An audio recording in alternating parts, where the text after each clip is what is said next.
Seja bem-vindo a mais um estudo do Evangelho de João, versículo por versículo.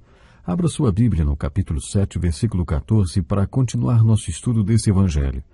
O episódio descrito nos primeiros 13 versículos do capítulo 7 aconteceu durante a festa dos tabernáculos em Jerusalém, quando os irmãos de Jesus sugeriram que ele fosse à festa.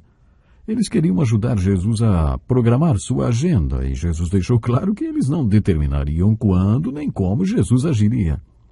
Jesus demonstrou que Deus tinha uma programação para a vida dele. O Pai já tinha programado se ele iria para a festa ou não. E se ele fosse, o Pai já sabia como e o que ele faria por lá. Depois que seus irmãos saíram para a festa, o Senhor decidiu ir. Ele foi secretamente. Pelas Escrituras, percebemos que na maior parte destas festividades, Jesus ficou isolado. O versículo 14 conta que lá pela metade da festa, Jesus se deixou ser percebido e aí começou a ministrar em Jerusalém. Os primeiros versículos do capítulo 7 também sugerem que Jesus tinha se afastado da Judéia, porque os líderes religiosos tinham se tornado ainda mais hostis e estavam planejando matá-lo. E como, de acordo com a programação do Pai, ainda não tinha chegado a hora da morte de Jesus, ele foi à festa, mas secretamente. No versículo 14 lemos o seguinte: quando a festa estava na metade, Jesus subiu ao templo e começou a ensinar. Os judeus ficaram admirados e perguntaram: como foi que esse homem adquiriu tanta instrução sem ter estudado? Jesus respondeu: o meu ensino não é de mim mesmo, vem daquele que me enviou. Se alguém decidir fazer a vontade de Deus, descobrirá se o meu ensino vem de Deus ou se falo por mim mesmo. Então, na metade da festa, Jesus se fez aparecer e começou a ensinar no templo.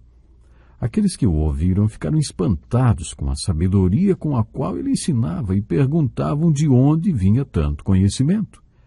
Como um homem podia ter tanta instrução sem nunca ter estudado? Eles estavam se referindo ao conhecimento das Escrituras. Como Jesus podia ensinar daquele jeito se nunca tinha frequentado a escola dos rabinos? Jesus respondeu à inquietação deles com uma das maiores declarações a respeito do seu ensino. O meu ensino não é de mim mesmo, vem daquele que me enviou. O ensino de Jesus vinha de Deus. Então Jesus fez uma afirmação que levantou uma questão polêmica. Até hoje temos de enfrentar esta questão quando afirmamos que os 66 livros da Bíblia foram inspirados por Deus. As pessoas duvidam. Dá para perceber pelos olhos delas que estão duvidando. A questão é: como sabemos que é verdade? Como podemos provar isto? O versículo 17 é a resposta de Jesus para estas perguntas. Se alguém decidir fazer a vontade de Deus, descobrirá se o meu ensino vem de Deus ou se falo por mim mesmo. O que Jesus quis dizer? Ele quis dizer que, se você buscar o seu ensino disposto a fazer a vontade de Deus, então verá a vontade de Deus revelada nas palavras de Jesus, e obedecendo ao seu ensino, você chegará à conclusão que suas palavras são de Deus, e que jamais poderiam ser palavras de homem. É muito importante que tenhamos isto em mente quando somos questionados a respeito da inspiração divina das Escrituras. Como podemos provar que a Bíblia é a palavra de Deus? Como podemos provar que o ensino de Cristo é o ensino de Deus Pai? Bem, as pessoas podem buscar a resposta em seminários, universidades, bibliotecas ou nos estudos de semântica ou arqueologia, mas o que Jesus diz tem a ver com fé. Ele disse: busque a palavra de Deus com a disposição de obedecê-la e praticá-la, e aí então você saberá. É impressionante. Isto não tem nada a ver com uma abordagem intelectual. Há séculos, os intelectuais dizem que quando conhecerem, praticarão. Eles dizem que precisam ser racionalmente convencidos, racionalmente convencidos para submeterem sua vontade e obedecerem. Já falamos sobre isso durante esse estudo. Ver para crer. Toda a Bíblia, e não apenas Jesus, enfatiza constantemente que não é assim, não é ver para crer.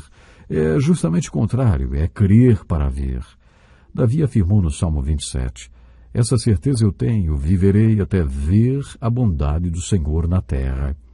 É assim que funciona. Você crê Tem esta convicção ou confiança que o leva a ver.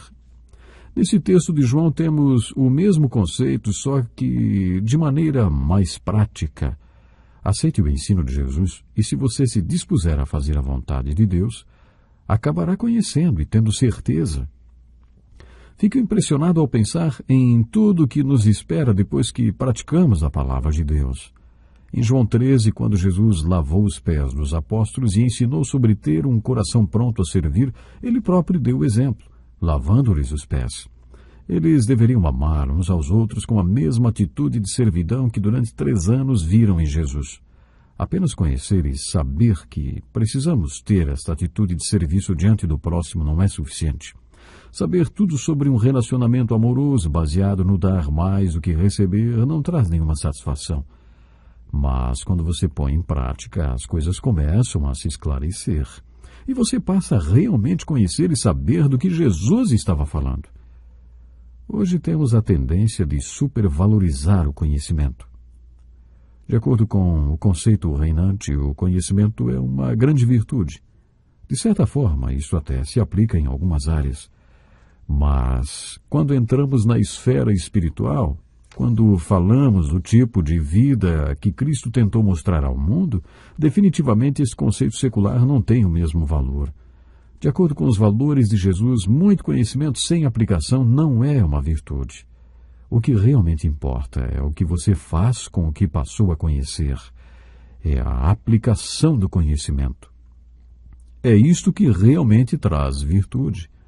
Todos os evangelhos nos mostram o que existe por trás da porta do fazer, do praticar.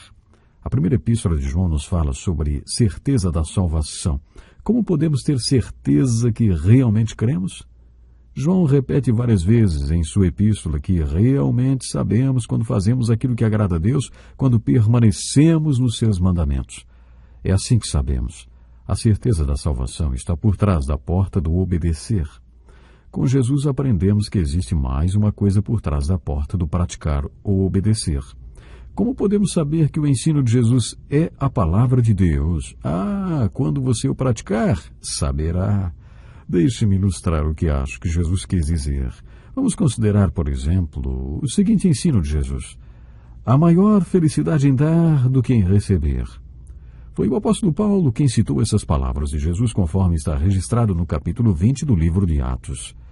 Ele sugeriu que devemos trabalhar com nossas mãos e ter um ganho para nosso próprio sustento e de nossas famílias. Assim, aprenderemos o que Jesus quis dizer por a maior felicidade em dar do que em receber. Se você trabalha e tem uma renda, tem condições de dar e pode aprender como é esta bênção sobre a qual Jesus falou quando declarou a maior felicidade em dar do que em receber, então você realmente vai descobrir algo muito especial para a sua vida. Como a maioria dos pastores, eu também dou muito aconselhamento para casais e tenho compartilhado este versículo com a maioria deles. O que tenho observado depois de conversar um pouco com cada um desses casais é que a maioria dos cônjuges inicia o relacionamento pensando no que vai ganhar ou o que vai tirar daquela relação. Os dois estão preocupados em receber e não em dar. E os desafio a práticas dessas palavras de Jesus é a maior felicidade em dar do que em receber. Isso também vale para o casamento. Também os desafio a que enfrentem este relacionamento, não pensando no que podem tirar dele para si, mas com o que podem contribuir, o que podem dar. Não tenha em mente sempre o que você pode conseguir do seu cônjuge. Durante o dia, ao invés de ficar pensando o que seria bom que ele fizesse para você, pense no que você pode lhe dar ou fazer por ele. Concentre-se nas necessidades dele ou dela. Acredito que o egoísmo seja o problema número 1 dos casamentos hoje. E é claro que o antídoto para este problema é o altruísmo. Ou seja, quando pensar no seu casamento, pense nas palavras de Jesus. Há maior felicidade em dar do que em receber. Depois de compartilhar este ensino com os casais, geralmente uma semana depois, eles me contam que o casamento deles se transformou e que este é o melhor conselho que já ouviram em toda a vida. Sabe o que digo? que existem mais de 500 outros ensinos de Jesus no Novo Testamento e que esse é apenas um deles, e que se eles gostaram do resultado desse único conselho, tenho mais 499 que causam o mesmo impacto e que estou ansioso para compartilhar. Acho que é dessa forma que provamos que o ensino de Jesus vem de Deus. Não é apenas se familiarizando com o texto, nem estudando as fontes daquelas palavras para garantir a validade do ensino. Jesus diz que se você quer conhecer suas palavras, deve praticá-las, porque é através da prática que você vai conhecê-las. Quando você aplica na sua vida um único ensino, você vê os resultados no seu casamento e no relacionamento com seus filhos, com seus pais e com as pessoas com quem trabalha. Aí, acaba querendo aprender mais e mais. E quando isto acontece, logo está qualificado para expressar sua opinião, se o ensino de Jesus vem ou não de Deus. Esta é uma boa maneira de abordar a questão da inspiração divina das Escrituras. Como você sabe que as Escrituras são inspiradas por Deus? Estudando a Bíblia de capa a capa? Bom, decorando versículos? Tudo isso é muito bom de fazer. É bom ler a Bíblia de capa a capa. É bom decorar versículos.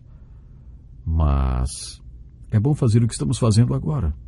Estudar a Bíblia. Mas se você quer provar que essas palavras são espírito e vida e que podem criar vida em você, se você quer ser convencido que são as palavras do próprio Deus e que são vida, tenha no seu coração a disposição de praticar as verdades bíblicas que tem aprendido até agora. O processo é exatamente contrário ao da abordagem intelectual. Quando você a partilhar, quando você a praticar, aí você vai saber. Você não vai praticar porque a conhece, mas vai conhecer porque a pratica. O diálogo entre Jesus e aquelas pessoas continua. Nós vamos estudar um pouco mais no próximo programa. Jesus é caracterizado como um homem da verdade porque ele não fala de si só, nem faz o que é do seu interesse. Como já vimos, ele é um com o Pai. E temos a oportunidade de ter esse um com o Pai em nossa vida. Até o próximo programa. Este é um estudo escrito pelo Dr. Dick Woodward, na voz do pastor Edson Bruno.